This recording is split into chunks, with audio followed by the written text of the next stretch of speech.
कार्य हीच ओळख कार्यक्रमात मातृत्वाचा गौरव, सर्वोत्कृष्ट आई पुरस्काराने सन्मान, राधिका फाउंडेशनच्या उपक्रमाला भरघोस प्रतिसाद। राधिका फाउंडेशन बहुद्देशीय संस्था नाशिक यांच्या वतीने जागतिक मातृत्व दिनानिमित्त कार्य हीच ओळख या विशेष कार्यक्रमाचे आयोजन रविवार दिनांक 11 मे 2025 रोजी कालिका माता मंदिर या ठिकाणी करण्यात आलं।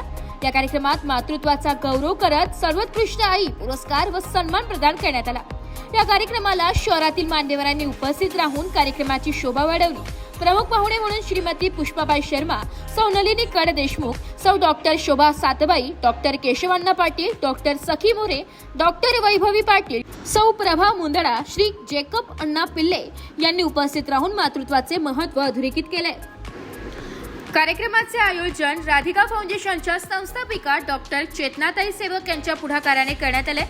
त्यांनी आपल्या मनोगतातून मातांचे समाजातील योगदान, त्यांचे बलिदान आणि त्याग यांचे महत्त्व अधोरेखित केले।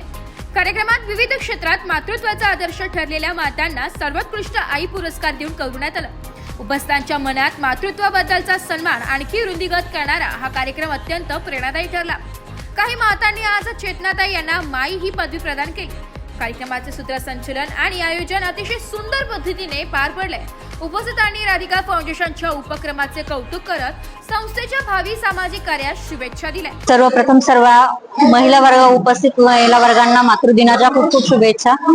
आज मातृदिन आहे। खूप महिला अशा आहेत की ज्यांना कधीच सन्मानित नाही करण्यात आलेलं आहे, त्यांना आज आपण राधिका फाउंडेशनच्या वतीने सन्मानित करत आहोत।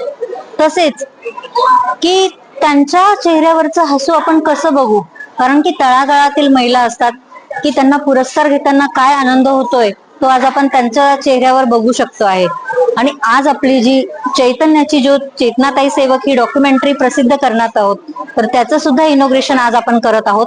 तर अशा सर्व गोष्टींचं एकत्रित समीकरण हे माझ्या आईमुळे झालेलं आहे। तिने मला सांगितलं की तू पुढे हो आणि मी तिच्या ह्याच्याने आज इथपर्यंत पोहोचले आहे। अशा माझ्या आईला मी नमन करते आणि तिला सांगून मी पुढच्या कार्यक्रमाला परत नवीन अशीच सुरुवात करणार आहे। ते म्हणतात ना की आई हा सगळ्यात मोठा गुरु असतो आणि तिची शिकवण आपल्या पाठीशी असते, तर ती शिकवण घेऊन मी आज पुढे चालत आहे आणि राधिका फाउंडेशनला पुढे घेऊन जात आहे। जय हिंद, जय महाराष्ट्र। रिपोर्ट नाशिक लोकशाही न्यूज नाशिक।